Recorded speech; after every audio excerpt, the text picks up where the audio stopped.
ঈদে আনন্দ আয়োজনের আরো খবর জানাবো। জাতীয় সংসদ ভবন এবং নীলক্ষেত মোড় থেকে যুক্ত হচ্ছেন আমাদের সহকর্মীরা। শুরুতে জাতীয় সংসদ ভবনের আয়োজন জানবো সহকর্মী মূর্ছনা ঐশীর কাছ থেকে। মূর্ছনা, এখন কি আয়োজন চলছে, মানুষের উপস্থিতি কেমন দেখছেন?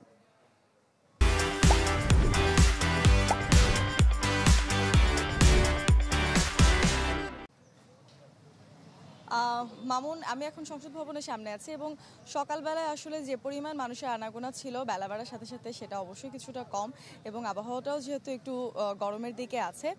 সকালবেলায় আসলে আয়োজন জুড়ে ছিল, বর্ণাঢ্য র্যালি ছিল এবং বিভিন্ন ধরনের গ্রামীণ যে মেলা অনুষ্ঠিত হতো ঠিক তারই আদলে অনেকগুলো স্টল বসেছিল এবং সেই স্টলে বিভিন্ন ধরনের গ্রামীণ যে আগেকার সময়ে কাঁচের চুড়ি, হাত পাখা এই সমস্ত জিনিসগুলো বিক্রি হয়েছে এবং সাধারণ মানুষ একে অপরকে বাতাসা কিংবা সেমাই কিংবা মিষ্টি খাইয়ে মিষ্টি মুখও করেছেন এবং আমরা এখানে দেখতে পাচ্ছি যে শহরের মানুষ তাদের প্রিয় মুহূর্তটুকুকে আসলে ঈদের দিনটুকুকে ফ্রেমবন্দি করবার জন্য পরিবার প্রিয়জন কিংবা নিজের যে কাছের মানুষ সবাইকে নিয়ে এসেছেন এবং তারা একে অন্যের সাথে বেশ ভালো সময় কাটাচ্ছেন এবং পাশাপাশি দেখা যাচ্ছে যে ছোট শিশুরাও এসেছে তাদের মা বাবাকে সাথে নিয়ে এবং এখানে যে দর্শনার্থীরা আছে আমরা যদি একটু তাদের সাথে কথা বলবার চেষ্টা করি তাহলে শুনবো যে ভাইয়া একটু জানতে চাইবো, ঈদ মোবারক প্রথমে আপনার কাছে, এবং আজকের দিনটা আসলে আপনি কিভাবে উদযাপন করবেন? আমিও ঈদ মোবারক সবাইকে। এবং আমাদের যে গত বছরের ঈদগুলা আমাদের যেভাবে কাটছে, যেমন দ্রব্যমূল্যের ঊর্ধ্বগতি থেকে সব কিছু নিয়ন্ত্রণের বাইরে ছিল, কিন্তু এবারের আমাদের চিফ গভর্নমেন্ট প্রধান উপদেষ্টা ডক্টর ইউনূস সাহেবের নেতৃত্বে যে ঈদের আমেজটা, আমাদের এই মোগল আমলের যে ঐতিহ্যটা, সেটা আমাদের এই মানিক মিয়া এভিনিউতে এবার ফুটে উঠেছে। ধন্যবাদ আপনাকে। দর্শক যেমনটা শুনছিলেন যে আসলে সাধারণ মানুষ এই মুহূর্তে বেশ স্বস্তিতে আছে বলে তারা মনে করছে এবং সেই স্বস্তির মধ্য দিয়ে তারা এবারের ঈদ উদযাপন করছে। মামুন, ধন্যবাদ আপনাকে। এবার আমরা নীলক্ষেত মোড়ে যেতে চাই সহকর্মী জিনিয়া কবির সূচনার কাছে। সূচনা, ঢাকা বিশ্ববিদ্যালয় এলাকায় নীলক্ষেত মোড়, সেখানে পরিস্থিতি কেমন দেখছেন?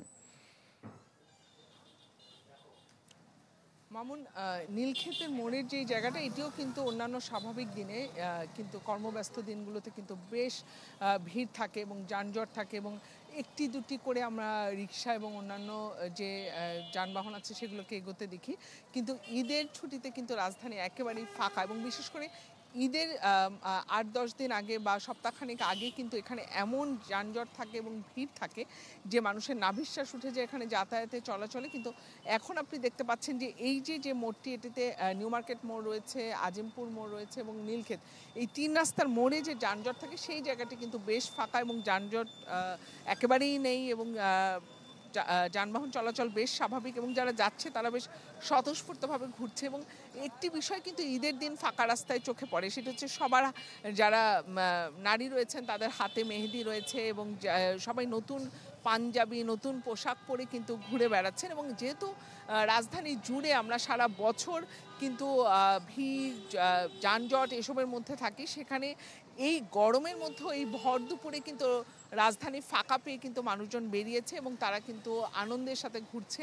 আমাদের যাদের সাথে কথা হচ্ছে তারা বলছেন যে এই সুযোগ তো আর পাওয়া যাবে না, কাজেই ঈদের এই সময়টাতে তারা রাজধানী এই যে ফাঁকা রাস্তাগুলো, সেই রাস্তাগুলোয় বেরিয়ে নিচ্ছেন। তারা সব মিলিয়ে কিন্তু আসলে ফাঁকা ঢাকা রাজধানীবাসী বেশ উপভোগী করছেন মামুন। এবং যে কথাটি সবাই বলছেন এবং যারা যানবাহন, যারা সাধারণ মানুষ রয়েছেন, যারা রিক্সা চালক রয়েছেন, তারা কিন্তু বলছেন যে এই রাস্তাগুলোতে তারা এভাবে রিক্সা চালাতে পারবেন, কিংবা যারা বাইক চালান তারাও বলছেন সেটি কিন্তু তারা ভাবতেই পারেন না ঈদ ছাড়া অন্যান্য সময়ে। মামুন, ধন্যবাদ আপনাকে।